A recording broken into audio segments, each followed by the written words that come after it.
entrada da cidade da Póvoa de Varzim, na sua entrada mais nobre, existe agora um monumento consagrado às gentes da Póvoa. É um monumento descritivo que realmente representa as coisas mais importantes da Póvoa. Lá está o camponês, o agricultor, isto começou por ser uma vila rústica. Lá está o pescador, o homem do mar, porque isto foi também uma póvoa marítima. Lá está a vela da lancha, a lancha que levou os poveiros tão longe. E está toda à volta do tanque o nome das freguesias do concelho. Reparem, Terroso, e vamos ao Terroso. Rates, vamos a Rates. Beiris, vamos a Beiris. Laundos, vamos a Laundos. Mas voltamos ao monumento que está à entrada da cidade por causa desta estranha figura que é a proa do próprio monumento. É um atleta, uma figura gigantesca, sem cabeça. Porquê? O que é que aquilo quer dizer? Houve aqui algum herói degolado? Houve aqui alguém que perdesse a cabeça? É claro que há muitas anedotas sobre aquele monumento, muita coisa, diz muita coisa, mas o que o escultor quis significar foi isto. As origens da Póvoa de Varzim, ninguém sabe de onde vêm. Uns falam em fenícios, que vêm lá do fundo do Oriente.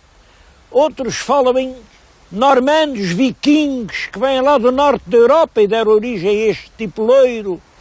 Outros falam em tanta coisa. Olhem, é um mistério. Não se sabe o que há de pensar. E foi para designar esse mistério que o escultor fez o gigante sem cabeça. O monumento está numa praça que tem um nome evocador que eu não queria deixar de lembrar. É um nome que nos enche de orgulho. É a Praça do Repatriamento dos Poveiros. Bom, é um facto quase esquecido da nossa história. Em 1920, os pescadores poveiros que estavam no Brasil foram intimados a abdicar da nacionalidade portuguesa para poderem continuar a ser pescadores. E eles disseram não, nós, poveiros, não renunciamos à nacionalidade. E abandonaram tudo quanto lá tinham. Barcos, haveres, as suas pobres casas, e voltaram outra vez pobres à sua terra da Póvoa. É isso que significa esta praça ao repatriamento dos poveiros.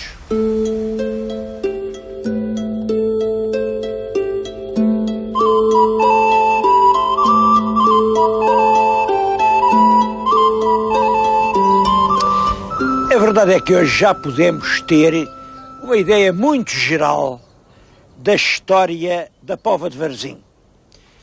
Devemos isso em grande parte aos estudos do Dr. António de Almeida Fernandes. O Dr. Almeida Fernandes é dos maiores medievalistas portugueses do nosso tempo e é quase desconhecido. Isso vem de que ele escreveu os seus estudos numa enciclopédia em que os trabalhos não vêm assinados. Para mim, o escrito mais notável sobre as origens da Póvoa de Varzim é do Dr. Almeida Fernandes na Enciclopédia Portuguesa e Brasileira. Bom, é por aí que sabemos, isto começa realmente com a organização destas terras ainda no século IX.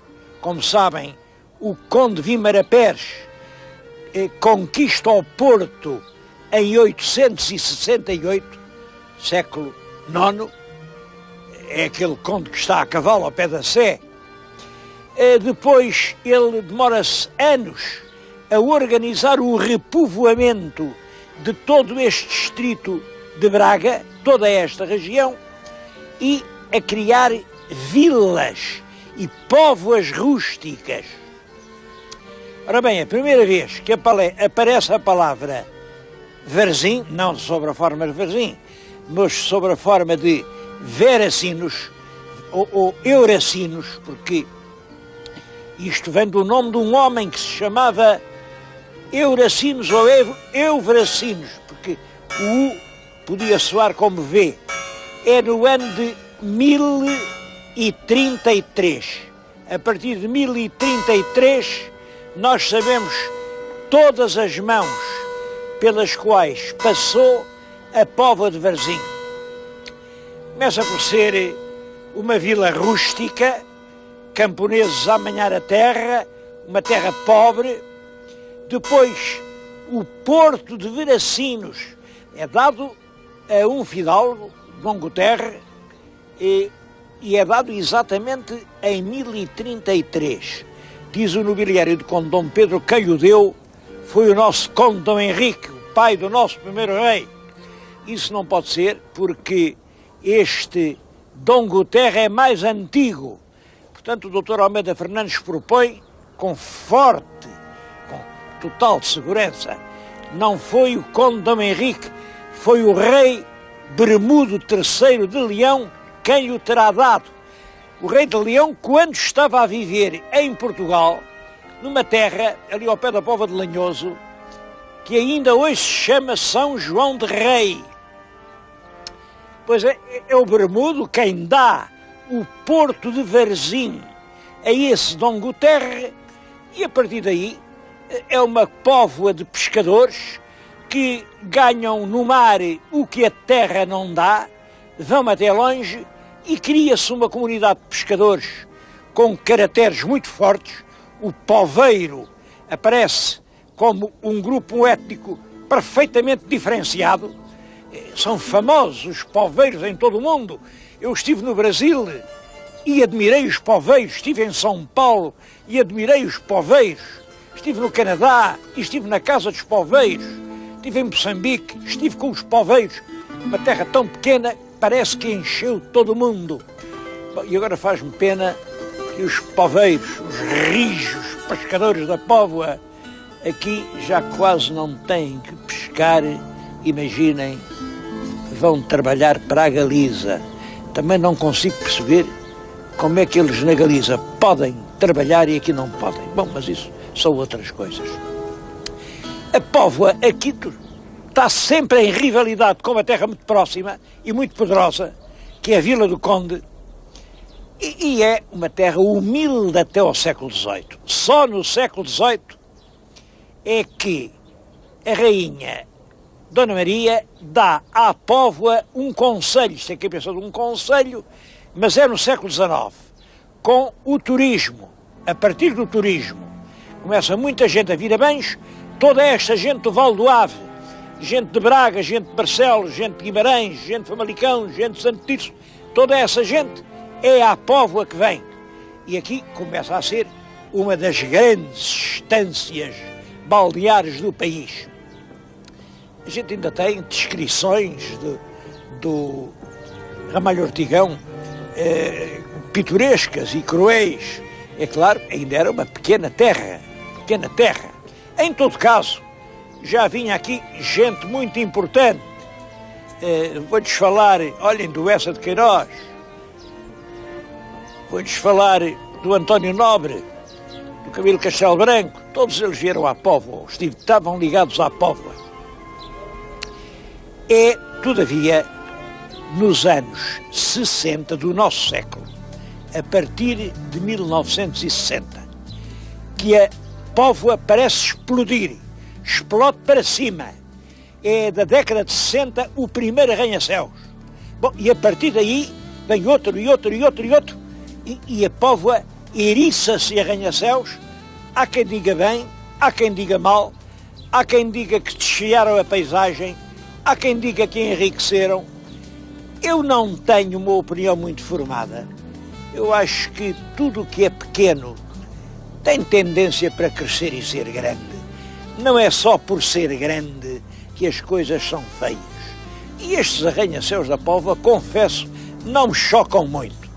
É claro, nasceram espontaneamente, um bocado à margem da lei, e só agora é que estão a entrar numa certa ordem urbanística. Hoje, a Póvoa é uma linda cidade, com um clima muito agradável, uma cidade que, olha, agora nesta altura, estou-lhes a falar no fim de fevereiro, não chegará a ter 30 mil habitantes.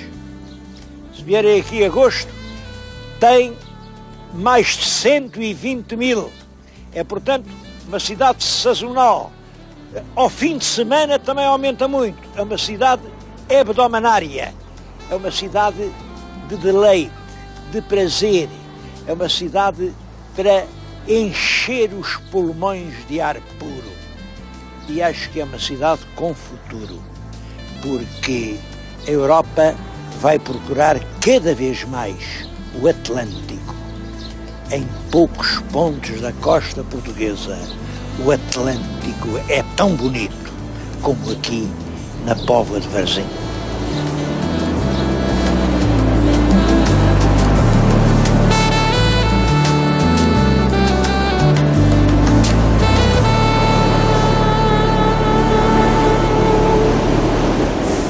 O nome que ficou marcado à história da Póvoa de Varzim é o de Eça de Queiroz. É possível que ele nunca cá tenha vindo, mas nasceu aqui.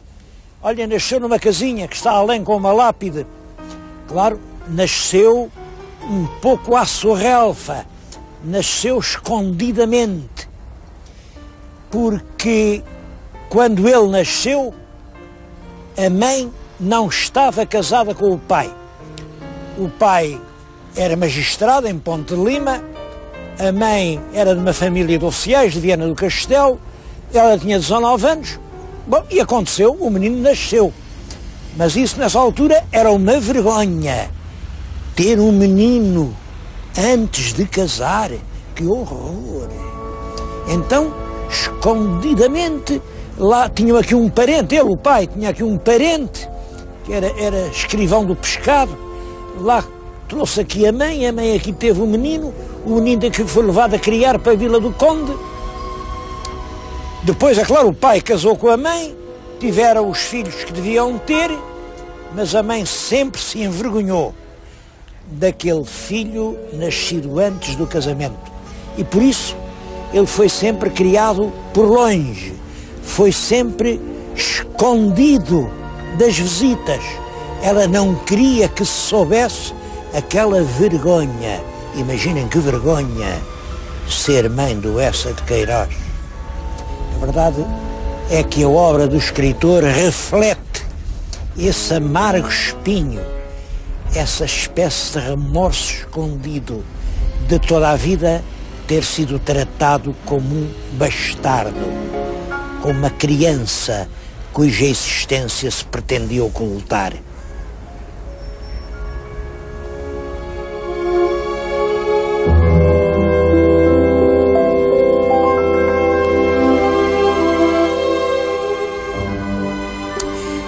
Dos lugares mais impressionantes do concelho é São Pedro de Rates. A igreja que está aqui atrás de nós, isto é um dos pórticos laterais, esta igreja foi começada a fazer no ano de 1100. Reparem, estamos no ano 2000, foi há 900 anos certos. 1100 é um ano glorioso para a cristandade. No ano anterior, 99, os cavaleiros da Primeira Cruzada tinham tomado Jerusalém. Em 1100 é instituída a Ordem dos Cavaleiros de São João de Jerusalém e a cristandade está de parabéns.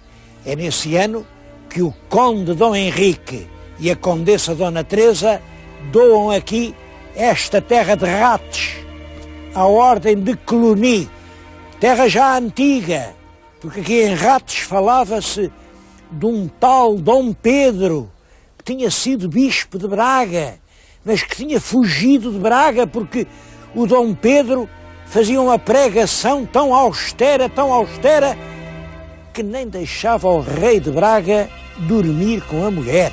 Então, isto é coisa que se faça, não deixar o marido dormir com a mulher. O rei de Braga veio a cavalo, a correr, chegou aqui, cortou a cabeça ao tal bispo Pedro. E é de então para cá, que é o culto de São Pedro de Rates. Já num outro programa que se chamava Mais Velho que a Sé de Braga, eu lancei a hipótese de que isto é um culto priscilianista e que este Dom Pedro, que nunca existiu, é apenas um dos companheiros que foram sacrificados junto de Prisciliano, quase que eu dizia de São Prisciliano.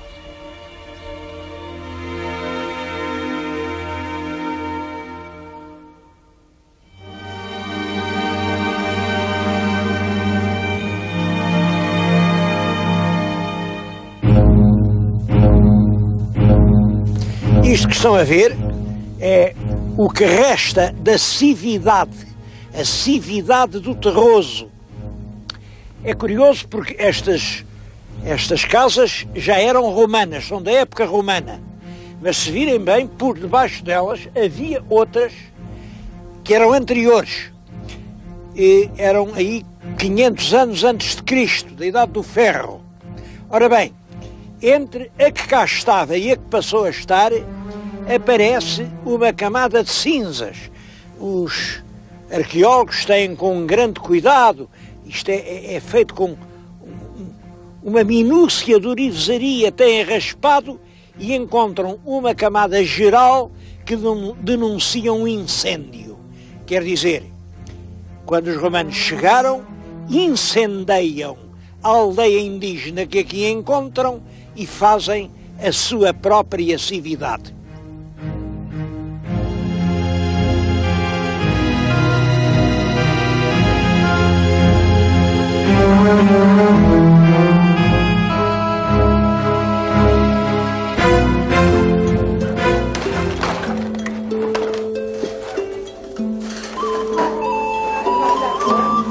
Um vermelho, um amarelo, um vermelho, um amarelo.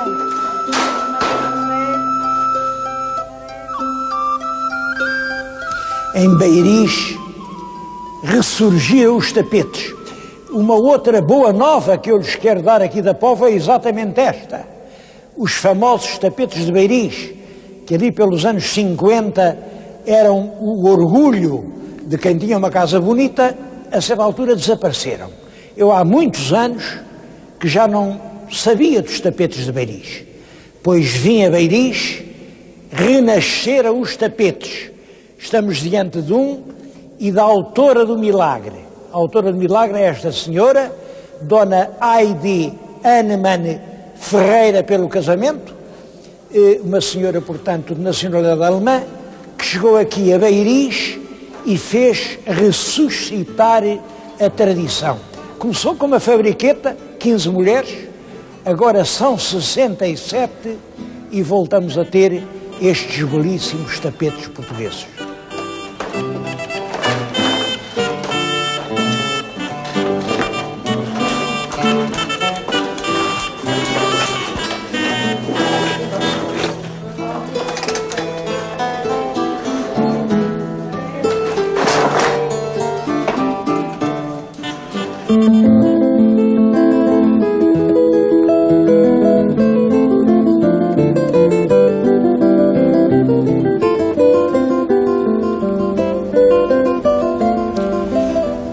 Ao lado da Vila Rústica instalou-se logo uma comunidade de pescadores. Bom, e um dos aspectos mais curiosos da história da Póvoa de Varzim é esta coexistência a muito curta distância de uma colónia de pescadores em Vila do Conde, outra na Póvoa de Varzim, porque daqui a Vila do Conde é realmente muito perto.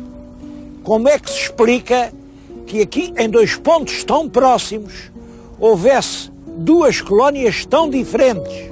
Porque não há semelhança nenhuma entre o pescador de Vila do Conde e o pescador da pova, o poveiro. Suponho que a razão vem disto. A comunidade mais antiga era em Vila do Conde. Veio o Rio Ave, faz um porto interior, estavam ali protegidos dos corsários que percorriam estes mares e, portanto, estavam em segurança. Depois vieram os poveiros que não queriam estar naquele sítio onde se pagavam muito mais impostos e arranjaram uma terra sua, uma terra livre. O poveiro foi, desde o início, um homem totalmente livre. O Ramalho Ortigão acentua isto. O poveiro nem se deixava ir para a vida militar. Quando lá o chamavam, então fulano não está cá, eles apontavam para o mar e diziam, olhem, está além, morreu no mar. Foi sempre uma gente de uma personalidade extremamente forte. O poveiro e a poveira. Há uma coisa que é muito curiosa aqui. A mulher que lida com o peixe não se chama peixeira, chama-se pescadeira. Pescador, pescadeira. Porque ela também pesca, porque ela não vai à pesca, ela não vai no barco. Mas ela ajuda em todas as fainas. Ela é a grande ajudante do marido, ela ajuda a arrebentar as redes, ajuda a manhar o peixe, ajuda a carregá-lo, ajuda a mexer o dinheiro, ajuda a ganhar dinheiro para o barco. A pescadeira é tão importante aqui como o pescador. Olha, ainda agora eu passei pela Praça do Peixe, é uma beleza, esta praça é uma beleza. E as pescadeiras envolveram-me num coro de protestos. Protestos porquê? Eu acho que elas têm toda a razão. Porque lá na praça pagam os impostos, mas fora da praça é que se vende o peixe. Aqui, à borda da água, em toda a parte, até nas igrejas se vende peixe. Vendem peixe em toda a parte e elas estão ali e acabam por não ter freguesia. É mais um desperdício do que se vende, porque o fogo está tudo habituado lá em baixo. Às 11 horas da manhã nem se Deixo daqui do mercado. Isto olha, 11 horas da manhã nem se come arroz ainda fiz, nem se come trigo ainda fiz. Não imaginam o coro de protestos que ali foi. Todos os protestos simpáticos, abertos, francos. Se há praça, é na praça que se vende o peixe.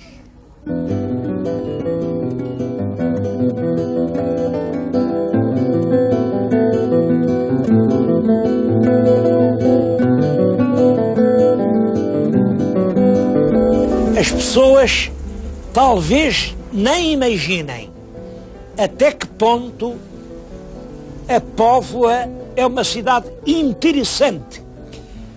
Mas é uma cidade difícil, não é destas terras que a gente chega, deita um olhar e fica tudo visto. Não. É uma cidade complexa, uma cidade com muitos aspectos.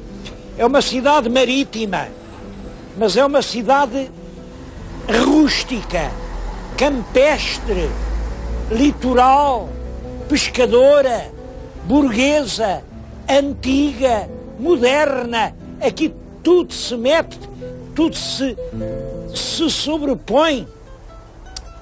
O meu telespectador, se um dia quiser entender a alma da Póvoa, não deixe de ir ao museu. O museu reúne talvez as coisas mais significativas. É um museu muito rico, com muitos aspectos. Nesta altura está lá um belíssimo conjunto de ex-votos. Olhem, está lá um, eu nunca tinha visto uma coisa assim, nem acreditava que houvesse. Um ex-voto de uma mãe, em 1811, em que pede duas coisas a Nossa Senhora. À Senhora da Purificação. Pede que lhe faça voltar o filho da guerra. Ele andava na guerra contra o Napoleão. E que faça voltar El Rei do Brasil. É claro, é o tempo das invasões francesas, a corte estava no Brasil. Eu ignorava completamente que o desgosto da corte ausente tinha tido essa ressonância popular. vim aprendê-lo aqui à Póvoa de Varzim. Mas na Póvoa há muito mais que aprender. Eu termino com esta exortação. Vão ao museu, olhem para aquelas paredes, leiam aquelas siglas, tentem entender a alma dos poveiros.